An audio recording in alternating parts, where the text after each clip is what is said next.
Hello? I don't know. Should we be starting? Yes, Martin, we should. Yes. Nobody counted us down. This Yeah, is I know. very weird. Okay. Welcome to this panel on uncertainty and restoring confidence after the pandemic with Nick Bloom, professor at Stanford, and Silvana Tenrero, who is currently on the Monetary Policy Committee of the Bank of England. So we stretch from the west coast of the United States to London, all very global, as it should be. We're going to be talking about uncertainty. A lot of that is about the pandemic, of course, but I would argue, and I'm sure participants, the panelists will discuss some of this, that there was a huge amount of relevant uncertainty before the pandemic ever hit us, and that the pandemic came, as it were, added a very large amount of additional uncertainty. So we were uncertain about debt, the stability of debt, the debt overhangs in the private and public sectors. We were uncertain about the future of globalization, which was very much discussed. We were uncertain about the impact of technical change, and particularly some of the newer and more exciting forms of technical change like artificial intelligence. We were uncertain about the future of geopolitics, and particularly about the worsening of US-China relations and associated trade wars, which had of course started long before the pandemic, and more broadly about the rise of populism across the world. So there was plenty to be uncertain about, and now we have this additional thing to be uncertain about. So we're going to divide our discussion into two main sections and then open to a broader discussion, including questions, I hope, from the audience, which I think should appear in the Q&A panel. And you're welcome to contribute them, and I will choose which ones to use. But anyway, we'll first talk about the nature and significance of current uncertainties, and then we'll talk about, well, what we're going to do to restore confidence, which I hope includes actually good policy that actually gives one a reason to have better confidence, not just pretend that one knows what to do and give confidence in that way. So I'm going to start the first section. Each participant will talk for a few minutes about the issues, and we'll have a debate, and then we'll move on to the second section. So Nick, what are the nature and significance of current uncertainties that keep you awake, as it were, or at least give you a very good research agenda? Keep me awake. I think it's very topical given it's 6 a.m. here. I'm going to say there's two broad ways I like to measure uncertainty. One is using text. So looking at newspapers, for example, the Economic Policy Uncertainty Index or the World Uncertainty Index. The second is actually joint with the IMF. And what we see for both of these is they jumped massively, basically to all-time highs during the pandemic. So we see a huge increase, and they both dropped about halfway back down. So, uncertainty is high now. It's kind of on these measures, maybe twice its average level, but it's way better than it was in March last year. The nice thing about text is you can look at what's being discussed. So basically, we're kind of searching for the frequency of the word uncertainty in a lot of text, like newspapers, The Economist magazine. And you see that, March last year, there's a lot of discussion, obviously, about the pandemic, about infection, about lockdowns. It's now moved to uncertainty about variants, about stimulus, and interestingly, about inflation. So uncertainty is lower, but it's twisted to focusing on the recovery. The other measures that I like are firm surveys. So particularly with the Atlanta Fed in Chicago in the US, and with the Bank of England and Nottingham University, been running these surveys of thousands of firms. So we asked them to look ahead and forecast sales, like the worst, medium, most likely possibility and probabilities against that. And those measures show a similar pattern, a massive increase, big, all-time high around the pandemic, and then a return about halfway back to the pre-pandemic level. Interestingly there, what you see is during the pandemic, there's a lot of downside risk.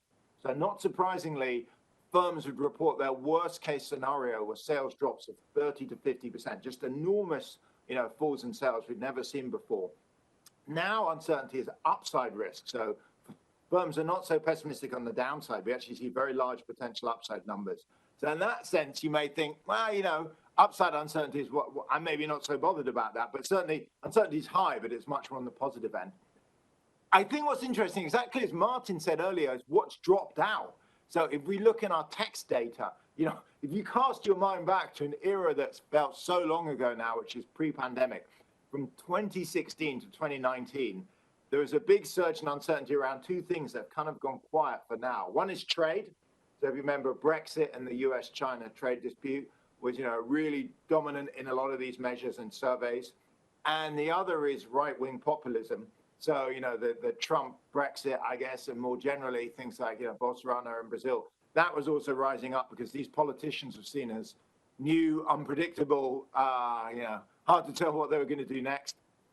And then finally, predicting ahead, I think the best rule, honestly, for uncertainty, and it kind of borrows a phrase from Bob Hall, actually, is the Anna Karenina theory of uncertainty. So if you remember, Anna Karenina, the first line says, happy families are all alike, or something like this, unhappy families are all different. Well, it's kind of true with uncertainty shocks. So periods of stability are boring and predictable, but uncertainty shocks, you know, unpredictable and all very different. So we have, you know, the pandemic and the financial crisis and OPEC and, you know, 9/11 and Cuban Missile Crisis, etc. And what we see in the data is these events tend to happen once about every 10 years, and they're independent of each other. So, you know, in some ways, it's hard to say this, but, you know, there's about a 1 in 10 chance that next year there'll be another one of these events and a 1 in 10 chance the year after, etc. What they'll be is very, very hard to predict. You know, solar flare and nuclear accidents and political coup. But, you know, I'm glad we're going to come on to talk about policy, because I think these things are hard to avoid. And, you know, the best angle is to try and make sure that we reduce the damage, because it's very hard to prevent them altogether.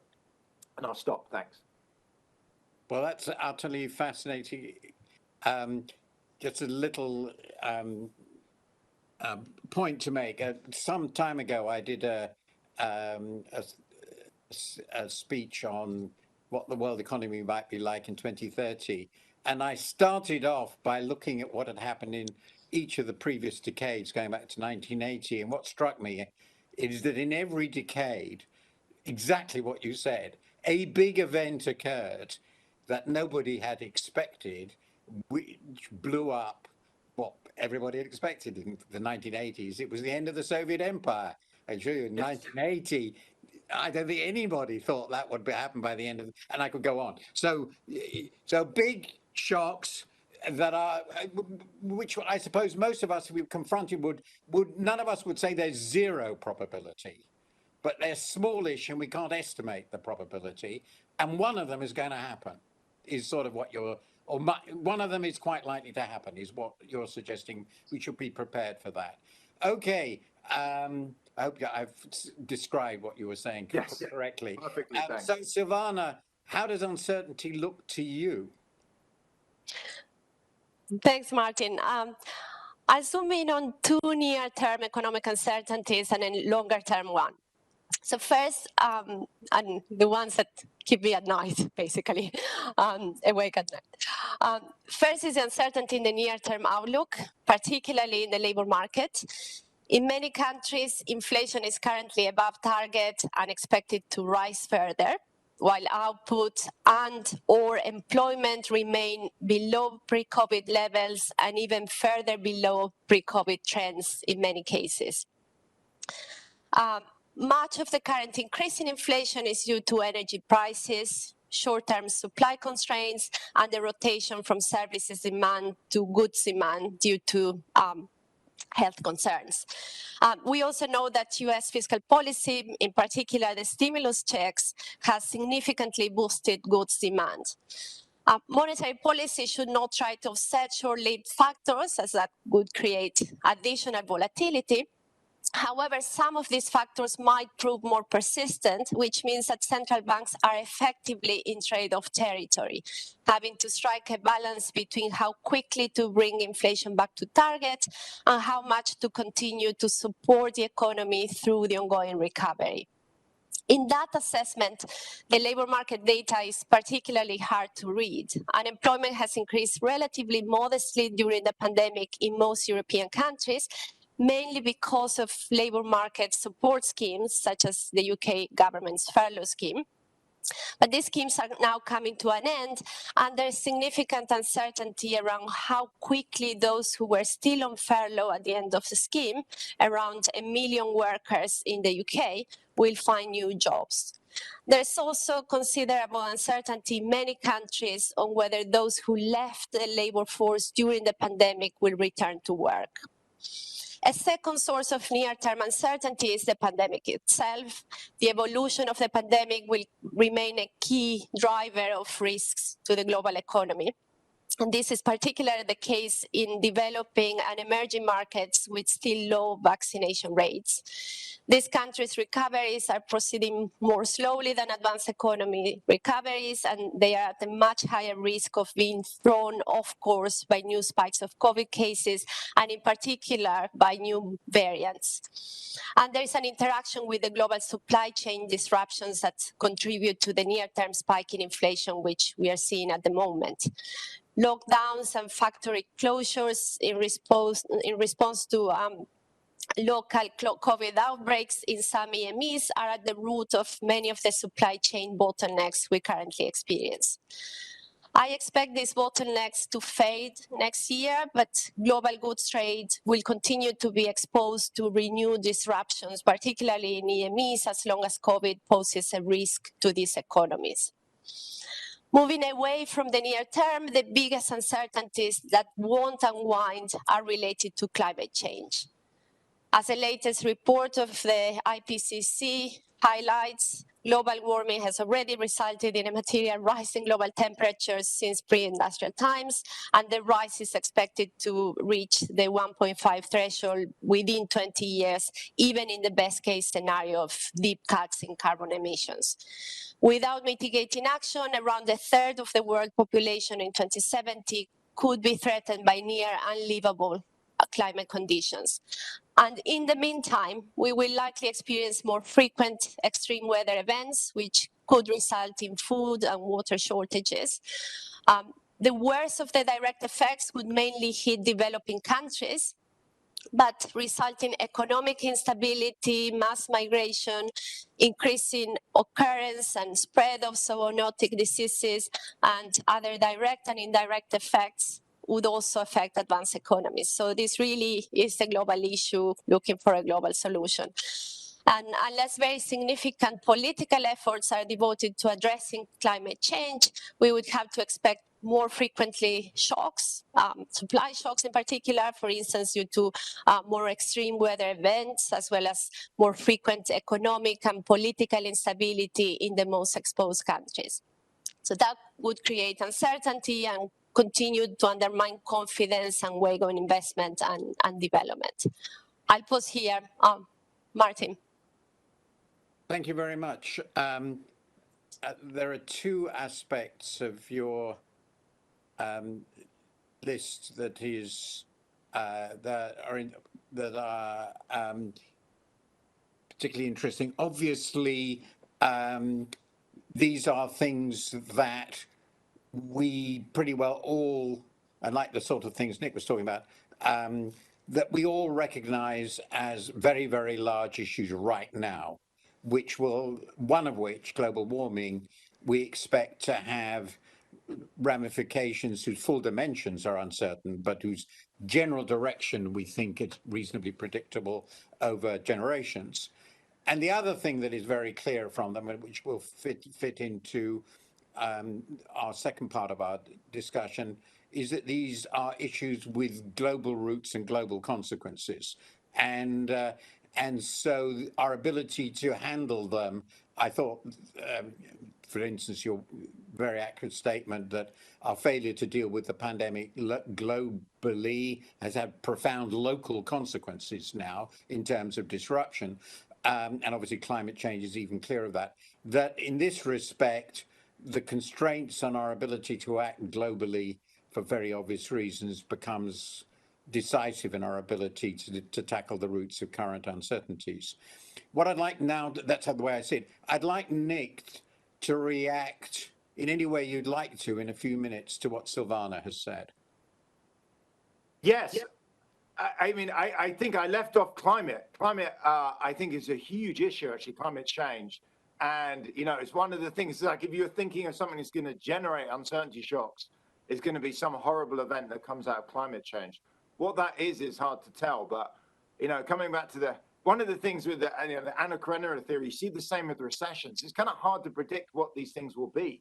So the pandemic, I don't think anyone, you know, maybe a few highly insightful individuals maybe thought there was a risk, but I don't think anyone saw an event like this coming. And it's more, in my mind, about trying to set up a good framework, trying to set good policies to minimize the damage of these events, much like we do with the recessions, as to, you know, avoiding them. And trying to do something in climate change seems perfect in that sense that it's going to, you know, if we leave it unfettered, there's going to be some horrible climate disaster, and it's going to hit us. And, you know, the best policy is early action. Totally align that. That strikes me. I mean, I'm glad you mentioned it. That was another big issue I had. I'd forgotten. It's too early in the morning to remember everything I was going to say, but that was definitely done. I was just going to react to your comment about the pandemic, because obviously I've written a great deal about this. And it's quite surprising that, and then I'm going to ask Silvana to respond to this sort of, because it will fit with it, that lots of people thought a pandemic could happen. And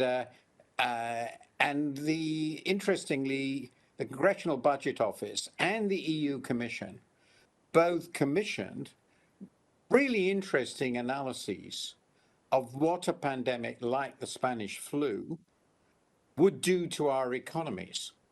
And I read both of these, and these were done in the early 2000s, the first decade of the 2000s.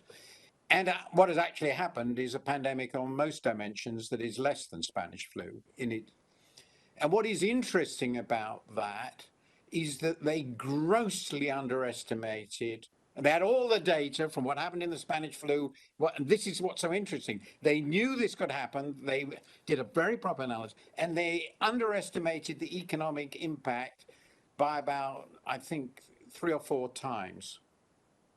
And that's interesting. And the most interesting aspect of that is that even the consequence I drew of that is that even if people had worked out a pandemic could happen, and it was something like this with a highly infectious virus killing lots of people, they underestimated the effects. And the reason they underestimated the effects is really interesting. And I wonder whether they could have, which is we reacted completely differently from the way we reacted 100 years ago because we could.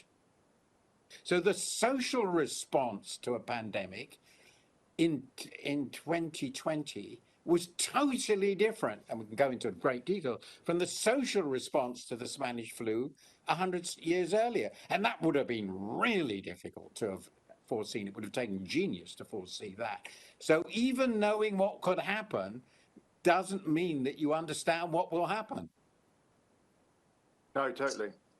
It's a fascinating. So now, Silvana, what is your reaction to the very interesting Nick Bloom view of what uncertainty is, and his sort of idea that actually something is going to happen, we don't know what it is, and it's going to knock us flat. And that's sort of what we've got to think about. It leads then to the later discussion, I think, of resilience.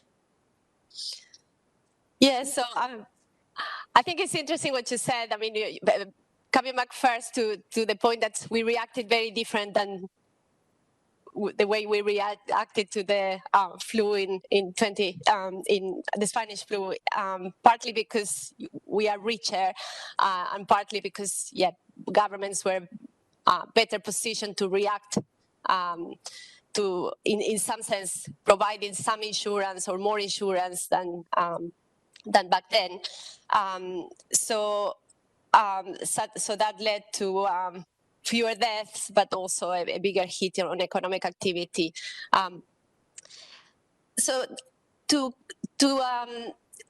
Nick, I mean, I think what's interesting, what he's saying right now is that a lot of the risks are upside in what he's capturing with his uncertainty measures. So in some sense, you know, it's an encouraging note.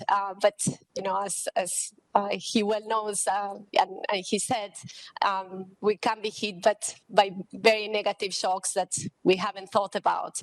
And I think what is important for everyone is to try to think in advance and take seriously all those risks. Listen to the scientists; they are talking about, you know, zoonotic diseases. They are talking about fungus, and you know, we should be alert to what they are telling us.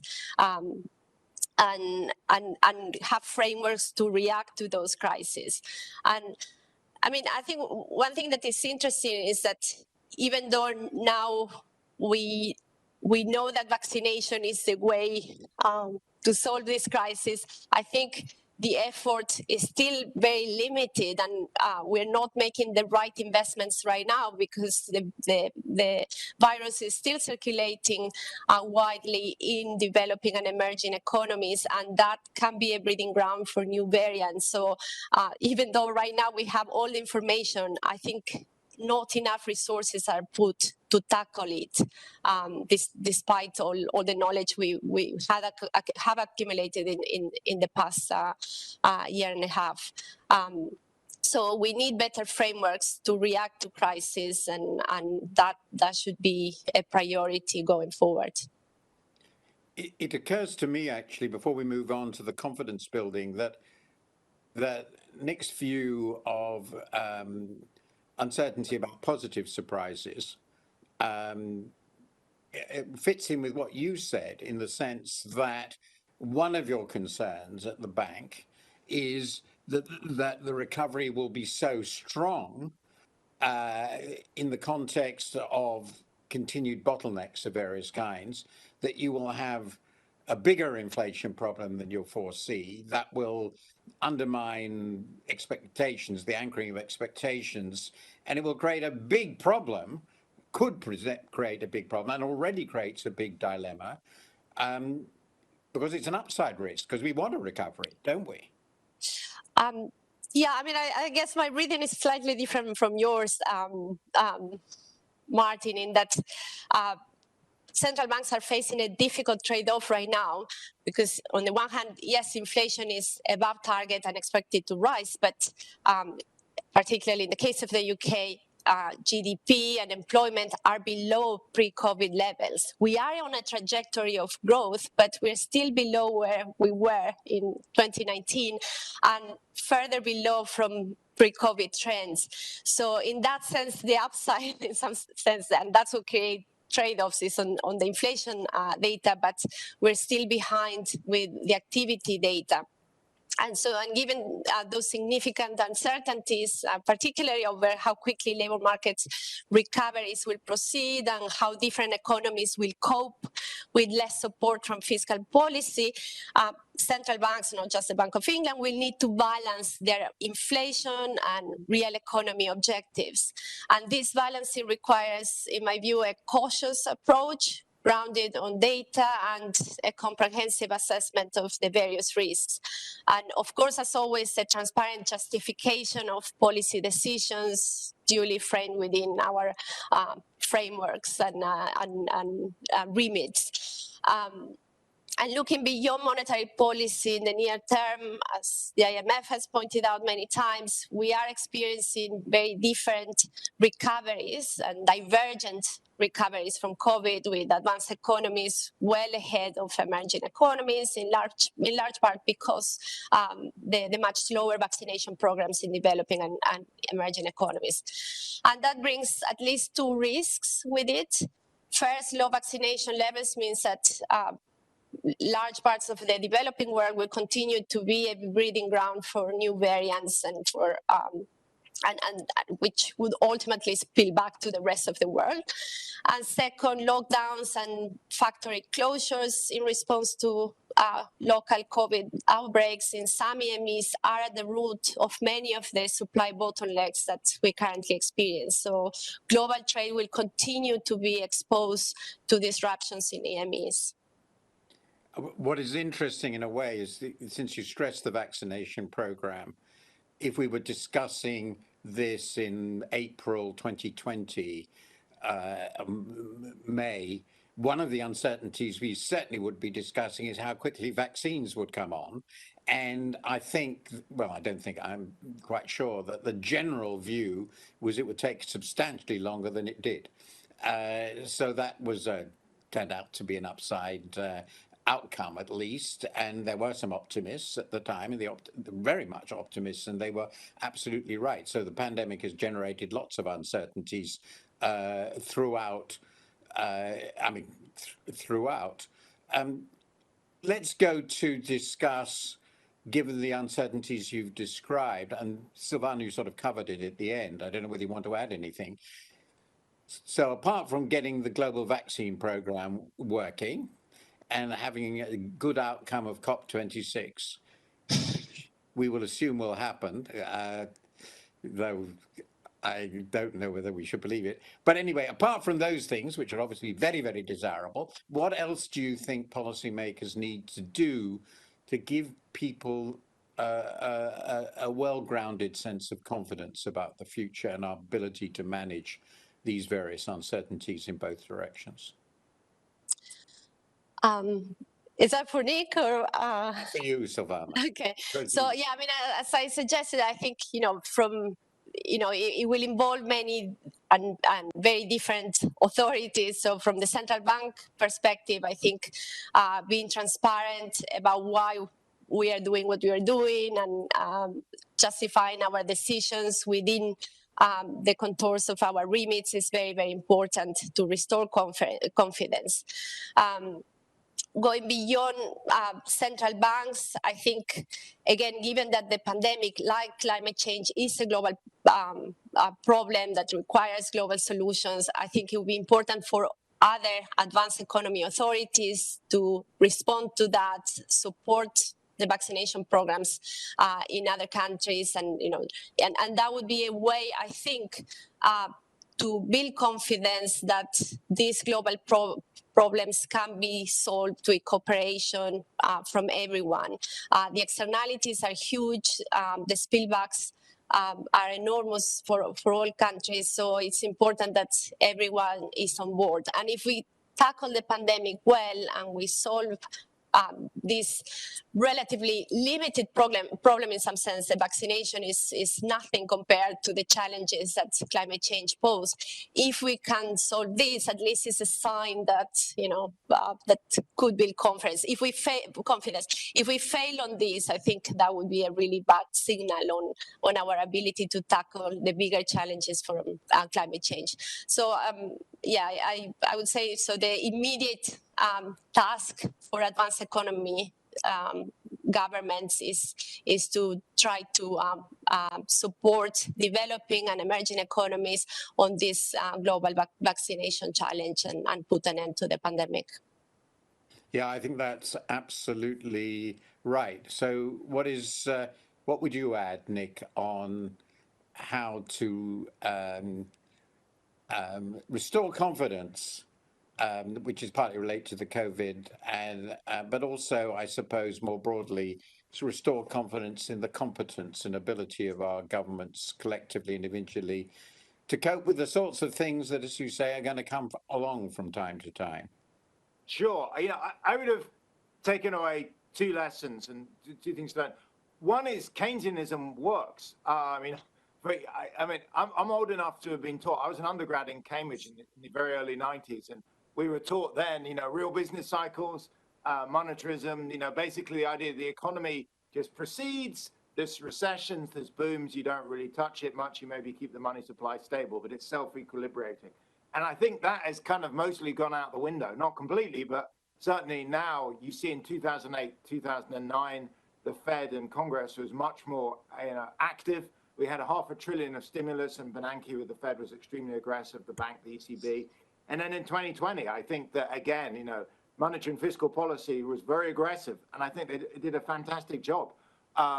So my view is, this has turned out we have more tools than we thought in our toolbox. We can be aggressive on monetary and fiscal policy. The only risk for me on that is obviously inflation, as Silvana mentioned earlier, and I know, central banks are watching this closely, as long as inflation doesn't get out of hand, as the inflationary hangover, we should feel, this was a successful policy. Look, it could have been far worse. It was obviously a horrible recession, but I think we've learned that Keynesianism is much more effective. Keynesianism is back in a sense. The other lesson I take away that's important is to keep independent institutions strong. So I'm thinking most obviously of the Fed, the Bank of England, the ECB, the IMF. So, if you think of the last pandemic, particularly, these are the institutions that basically saved us. They stepped in, or the Eurozone crisis, they stepped in and really averted what would have been a horrible disaster. And in the US, the administration, frankly, didn't have the economic competence. The Trump administration was very problematic. They kept rotating officials. It was really clear. I don't think they knew really what was going on. And I should say it's important to have powerful and important actors that can step in. And the central banks have done that. And I think it's important during good times, to make sure we support these institutions so they're there in times of crisis. So give them political cover, give them financial cover. It's kind of like insurance. You need insurance when the disaster happens, but you have to pay the premiums all the time. So my second learning was these independent institutions have been invaluable during the pandemic. I was just thinking on your first point about Keynesianism. I had the immeasurable advantage or disadvantage, since I never became an academic, that I learned economics in the 60s. So I've always thought that real business cycle theory was a joke. And obviously wouldn't have got me published, but it was obviously a joke. It's taken a long time to get back. But one of the things that comes out of this is, if I may ask you both, and then there's some interesting questions, is economics, the way we think about economics. Because what you're really saying to me is, in a very, very profound way, the world, including the economic system, is not a stable equilibrium system. That's not how it is. It's subject to enormous shocks from both outside and sometimes inside inside the system. And economists should think about that a lot, because it frames not only what the toolbox of what we can do, but also the institutions we need. Isn't that part of what you're saying? Yes, I shouldn't say I'm not against real business cycle theory. I mean, I have papers connected to that. What I think has moved on is a much more sophisticated take on it. So we have sticky prices, sticky expectations, basically a view that governments can act and can be helpful. It feels like in the early 90s, the view was just let the free markets get on with it and government should just get out of the way. And I think that's often true at the micro level. Growth is basically, supported by relatively light regulations, relatively light taxes, etc. But it seems at the macro level, particularly in periods of crisis, it is helpful. These shocks come along. You need a central coordinating agency. I mean, the reason the Fed was created was the pandemic, the Knickerbocker Trust collapse. I forgot what that pandemic's called, but in 1911. So yes, I feel that we've moved to a more nuanced view. The free markets work pretty well, but there are frictions, and it's useful to have, importantly, independent, thoughtful agencies step in, and they sometimes need to step in very aggressively and very fast. I mean, the other thing to note is in the US in particular, the Fed was particularly important, and again, the bank and the ECB during this pandemic versus 08, 09, because we had to act so quickly. And Congress and fiscal policy is harder to act that fast. And so monetary policy can not only, head in the right direction, but can do it extremely quickly. And I think it's been an enormous tick in the box for central banks around the world. It's been the experience of 2020, 2021. Let me just go on from that to Silvana. You've got lots of kudos from the central bankers, but I think to many outsiders, what has been surprising from the macro policy point of view is how dramatically, and I must say it surprised me, how dramatically and quickly the fiscal authorities responded, where they had fiscal room. The governments of all the major countries with fiscal room responded, as in my view they should have done, as if it were a war. And they spent, they ran deficits voluntarily. I mean, they chose to do so. It's different from what happened after the financial crisis. So are there lessons here Silvana, about the structure of fiscal policy and also its connection with monetary policy, because there's a sort of widespread sense, though, and nobody really has sort of, few people have sort of said it. Well, essentially what really happened here is governments went crazy and central banks financed them. And that was absolutely what they should have done, even if they did it through uncoordinated action. Is that a correct view in your view, Silvana?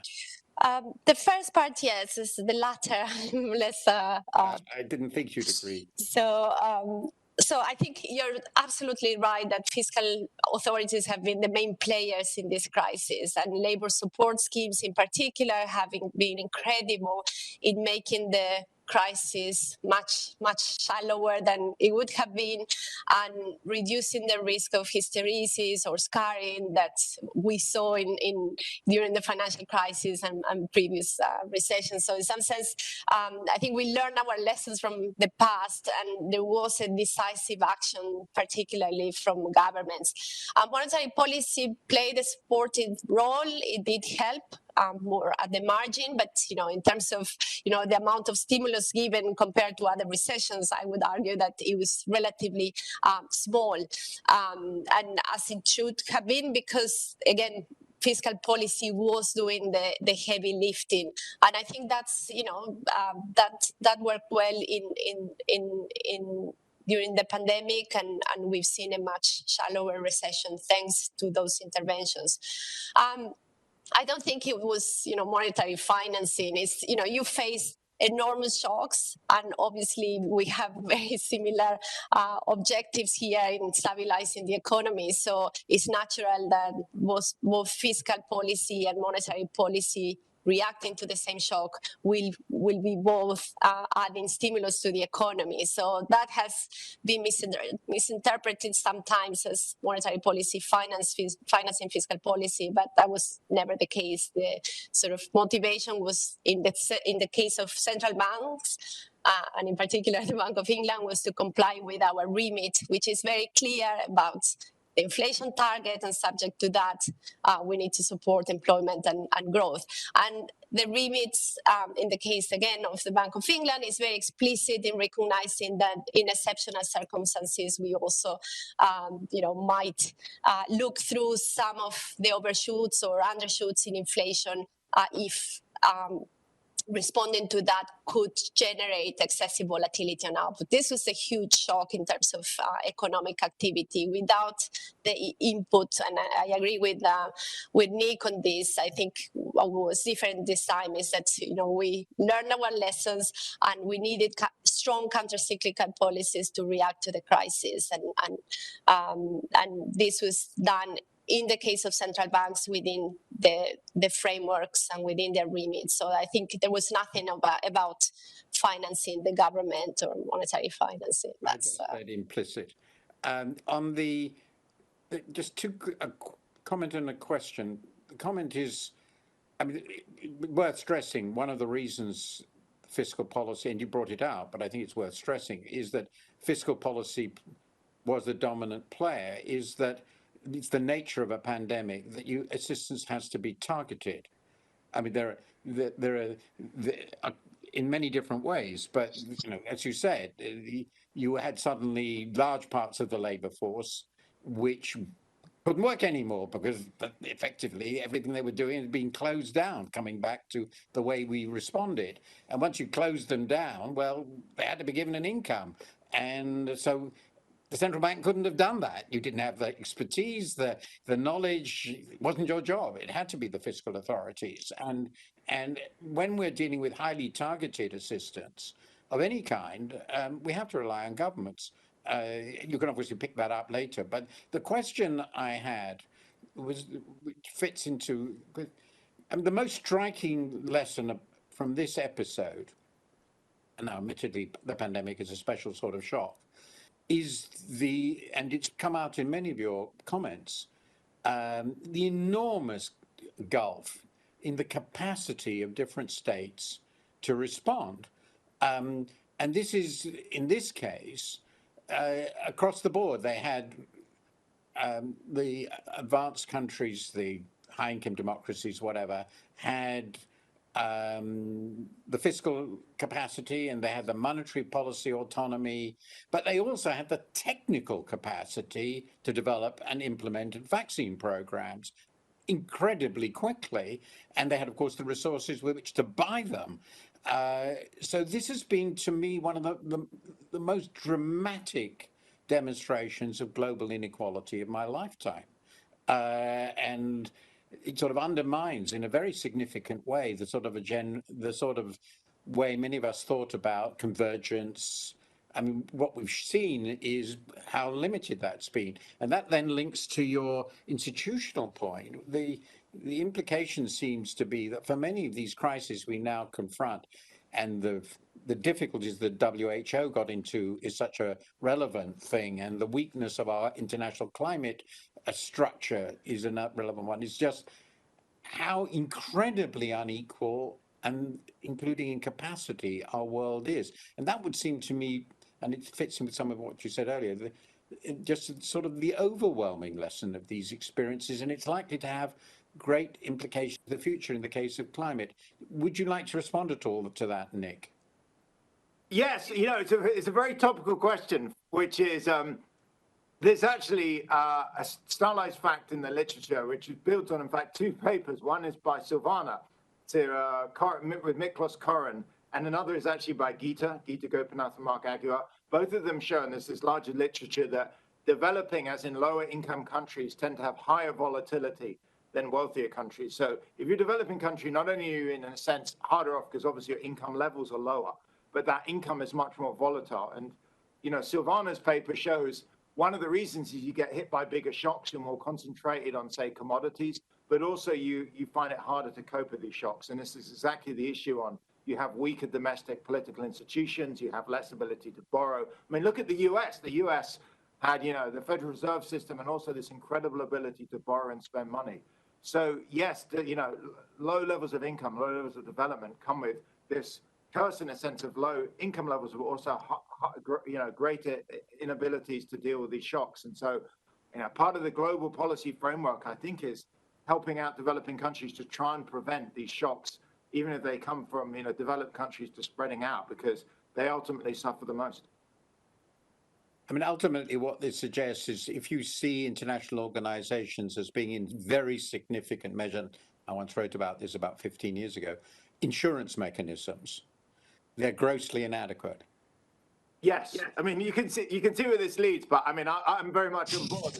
Organizations like the IMF, I mean, to the extent they have more ability to step in and help developing countries, that's clearly important. And again, going back to, Silva, Gita, and others' papers, we see this very clearly over decades and decades of data. Developing countries have much more volatile economies, and then their recessions last longer. This cycle is the trend literature, paper shows that when they face drops, those drops tend to persist for longer. So they're both, more severe and they're longer lasting. So for sure, we want institutions to try and provide some insurance to them. And obviously, things like the IMF and the World Bank are very much, and the ECB, in a sense, and a part of that package.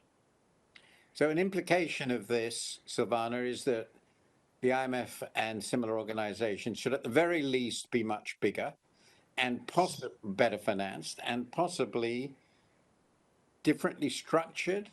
If you were creating your ideal global insurance system, starting from where we are, looking at the issues you're concerned about, but you've raised, what are a few things you'd like to do?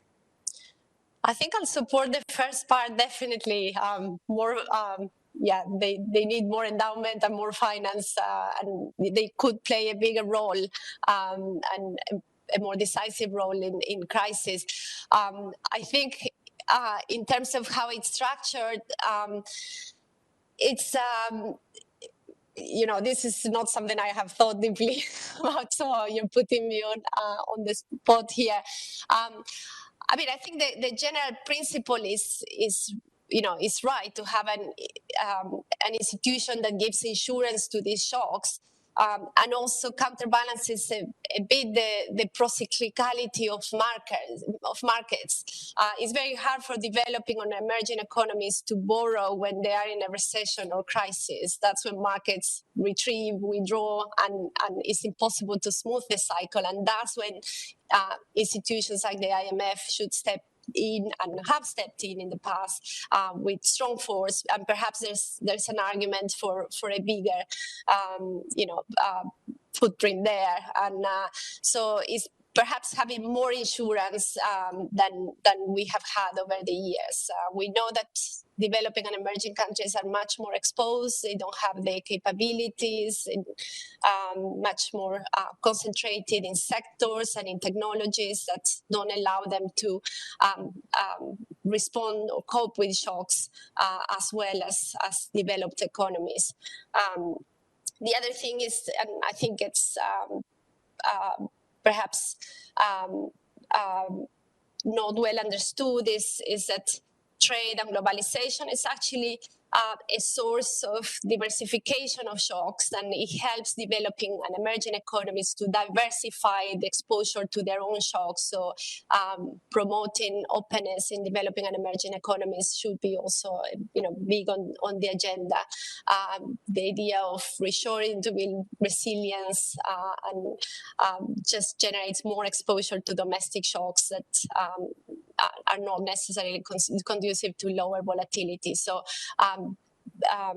being part of an integrated world should help developing and emerging economies. So facilitating and strengthening those links should be very important.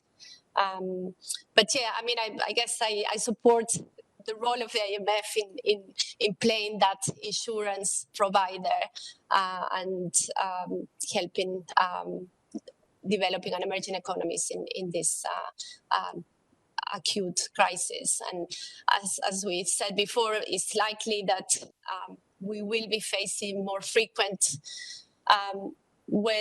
extreme weather events that will affect developing countries specifically much more, and so we will need that insurance to play a role and help those countries cope with it.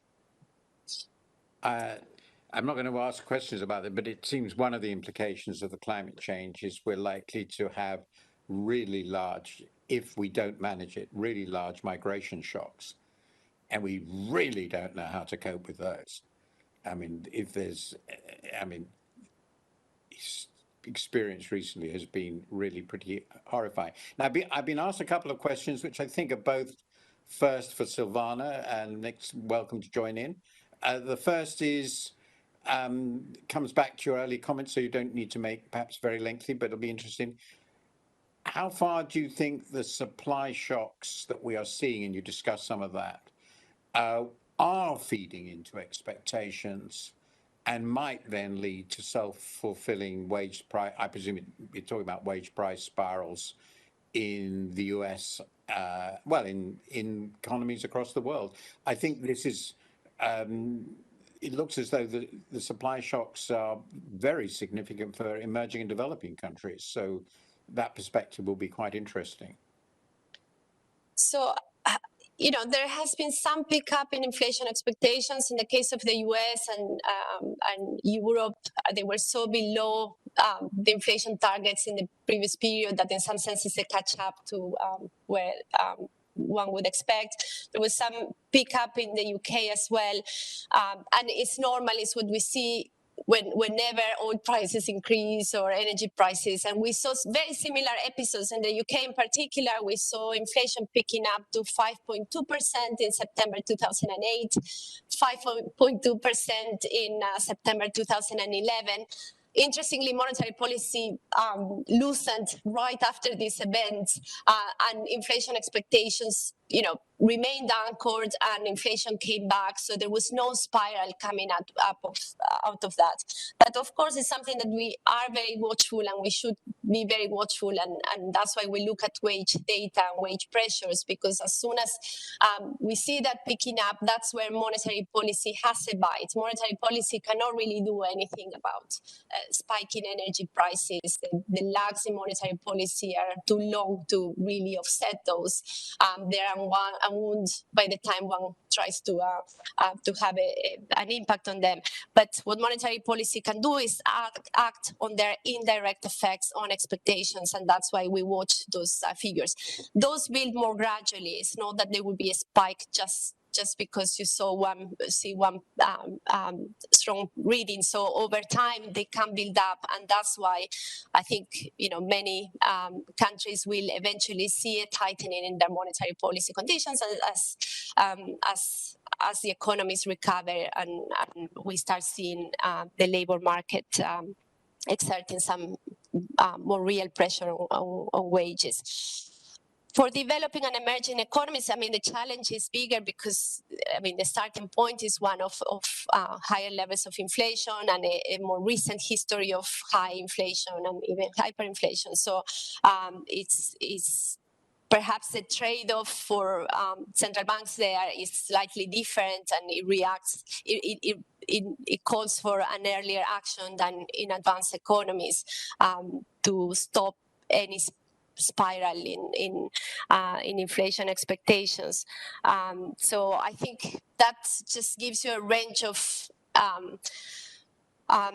different timings for when central banks should step in, and given history, perhaps developing and emerging economies need to tighten earlier, which again is not what ideally you would want to do, but that's what history constrains you to do.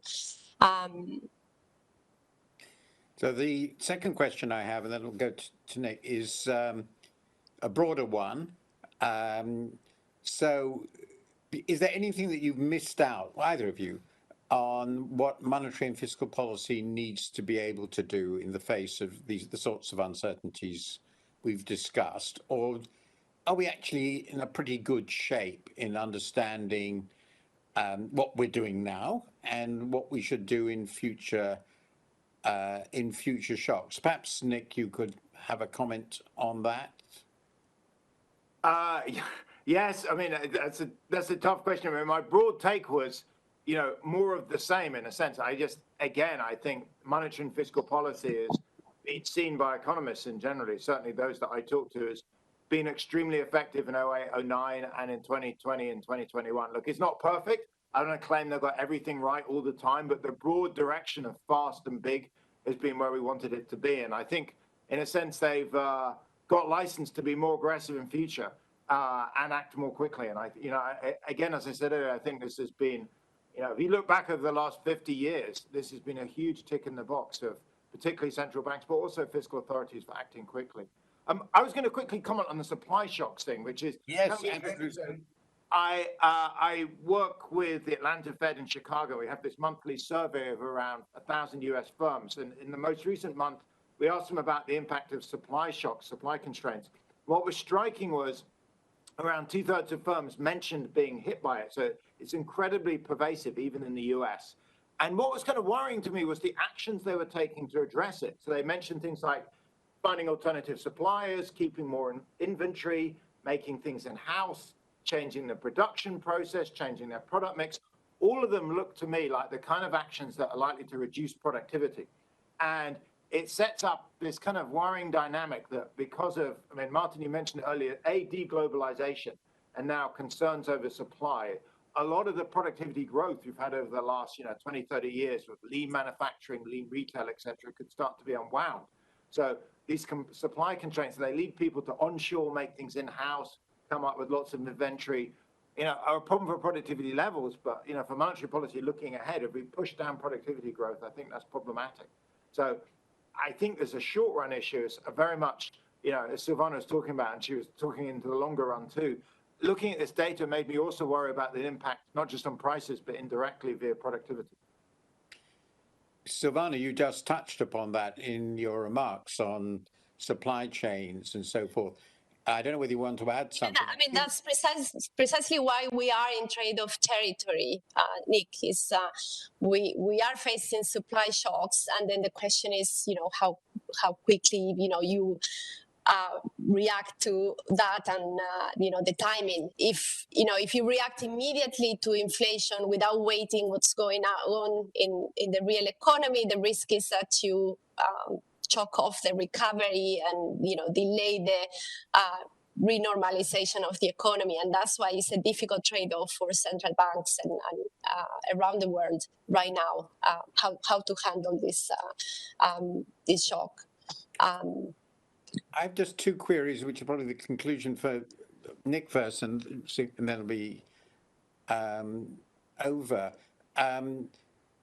What you're describing looks to me, at least in part, a perfectly rational response of firms to their experience of uncertainty.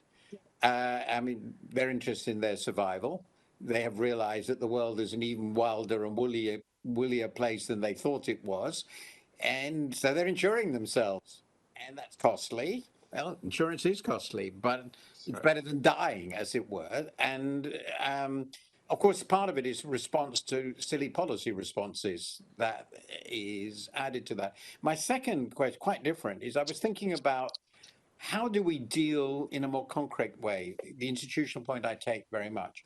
It does seem to me that we can actually list a very large number of these low probability, high impact events conceptually, and we can try to think through a little bit about what will we do if X happened. Do you think actually human beings, institutionally, are incapable of doing that in a useful way, either because they can't organize themselves or because we just don't know enough? I mean, I think it's a useful exercise. If you look at all the work on super forecasters from Tetlock and co-authors, it's about trying to be really imaginative, getting lots of different people in the room, listing out all the possibilities. I mean, I mentioned solar flares. I was listening to a podcast by Tyler Cameron that he mentioned. I mean, I'm no expert, so I don't want to say maybe it is or isn't likely, but certainly getting a range of views is helpful. The other thing that's interesting is this discussion makes me think back. I was talking to people in 2019 where they were saying, well, we've handled things well, we have stability. It does feel like this kind of Minsky moment that we kind of forget these events can come along, and it's very easy to get wrapped up. In 2019, we had almost 10 years, I think over 10 years of solid growth. But these uncertainty shocks or these recessions are basically unpredictable. The probability of a draw in any year seems to be independent in prior years. So, I don't want to see one come next year, but you're exactly right. It's worth being prepared and doing our best. So I think I'm supposed to draw this to conclusion. I apologize, Silvana, if you had a final word on this. But I think it's been a very, very interesting discussion from which I draw is uncertainty is always going to be with us. We need institutions that can cope with it. Unfortunately, they're very unevenly distributed across the world. And we all love the IMF, and we wish it was much bigger. And with that, I pass the